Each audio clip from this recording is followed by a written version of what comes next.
Mga magsasaka at mga mangingisda sa Calbayog City sa Samar, pinaalalahanan na magparehistro na para sa nakatagdang pamamahagi ng fuel subsidy ng pamahalaan. Si Suzette Pretencio ng Radyo Pilipinas Calbayog sa sentro ng balita.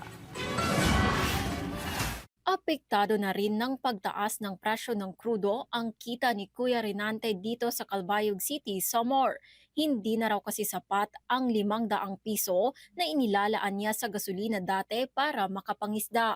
Napakahirap po niyan kasi malaking bagay po yan na napakataas po ng krudo. Ito ngayon, magkano ng sa isang litro, dalawang isa balikan po. Lang yung 500, kukulangin pa sa layo ng binabiyahe namin eh. Ito rin ang pinoproblema ni Ilorde na hindi na makapalaot ng malayuan kung saan mas marami ang isda. Apekto dun sa amon pagpalawod labi na kay sana na mahal ng gasolina. Diri kami makakadto sa harayo kung adton pakuha sa isda. Diri kami makakadto kay sobra sa kamahal sa gasolina. Di namon naabot ang harayo na kuan pagpalawod. At para matulungan ang mga mangingisda, naghahanda na ang City Agriculture Office ng Fuel Assistance Program at Fuel Subsidy na ipamamahagi ng pamahalaan para sa mga rehistradong mangingisda sa Calbayog. Kaya naman, hinihikayat nila ang lahat na magparehistro na para makasama sa listahan ng mga benepisyaryo.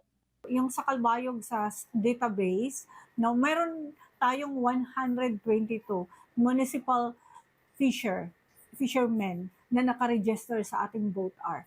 Ngayon, fast track natin, ina-encourage natin na may time pa na hindi pa nare-release yung guideline ng fuel assistance na yung may mga fishing boat na mga fishermen, municipal fishers, magpa-register sa opisina. Dahil sa maagap na pagpaplano ng City Agriculture Office, umaasa sina Mang Renante at Elorde na matutulungan sila ng gobyerno para maibsan ang kanilang gastusin at makabili ng iba pa nilang pangangailangan sa pang-araw-araw.